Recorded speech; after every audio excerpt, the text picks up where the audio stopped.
Hello everyone, welcome back to my channel, Cute Money 33. I'm here with y'all summons that I did not do yesterday because I had a hangover. But this is going to be for March the 10th, okay? Starting today, going to be regular schedule, okay? I'm not going to miss any more. And the summon we will be learning about is Matthew chapter 18 in the New Testament. I got these from listening to Do or Die, Pimp Elijah. And the book means of Matthew means Christ is King. So look in the description box to read what it means, okay? So let's begin.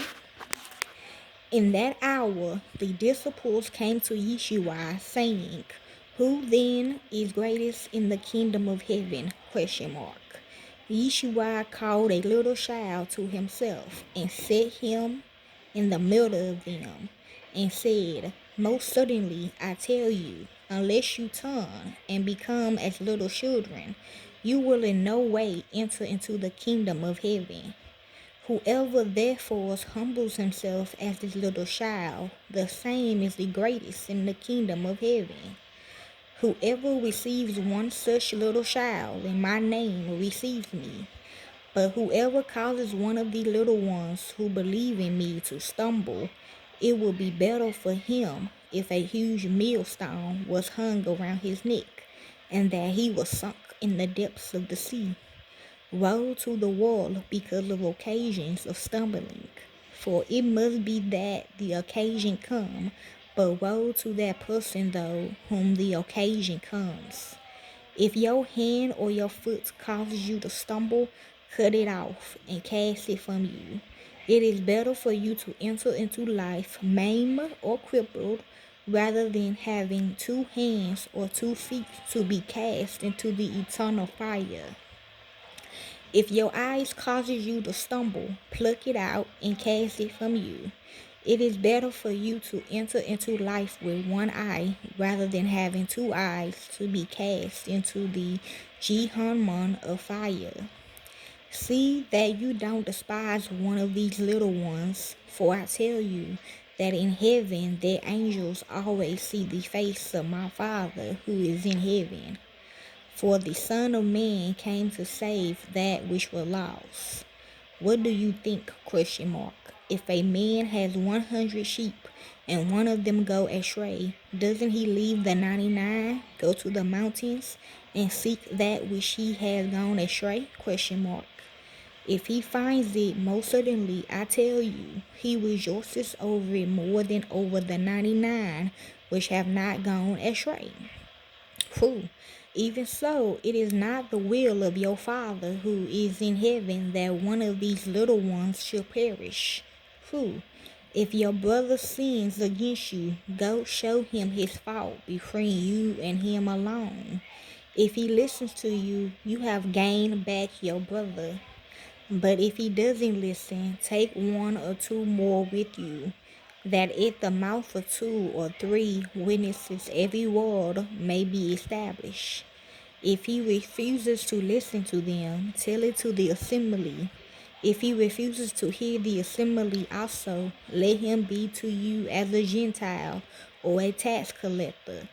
Most certainly, I tell you, whatever things you bind on earth will have been bound in heaven, and whatever things you release on earth will have been released in heaven.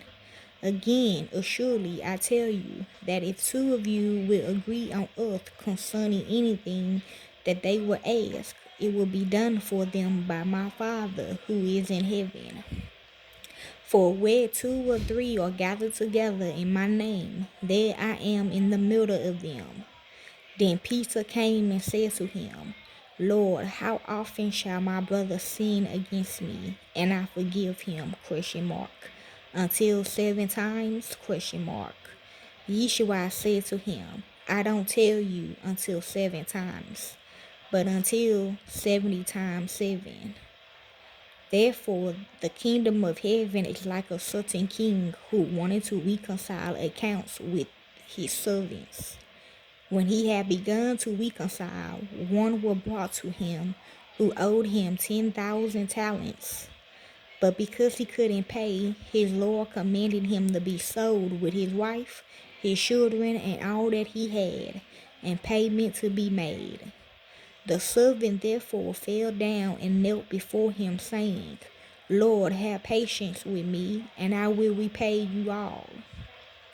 The Lord of the servant, being moved with compassion, released him and forgave him the debt. But that servant went out and found one of his fellow servants who owed him 100 denarii, and he grabbed him and took him by the throat, saying, Pay me what you owe. So his fellow servant fell down at his feet and begged him, saying, Have patience with me, and I will repay you. He would not, but went and cast him into prison until he should pay back that which was due. So when his fellow servants saw what was done, they were exceedingly sorry, and came and told their Lord all that was done. Then his Lord called him in and said to him, You wicked servant, I forgave you all that debt because you begged me. Shouldn't you also have had mercy on your fellow servant, even as I had mercy on you? ?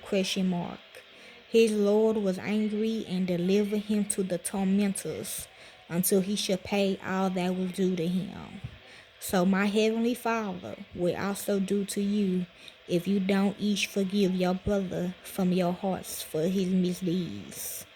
Okay, y'all? That's Matthew chapter 18 in the New Testament. Enjoy. Christ is King.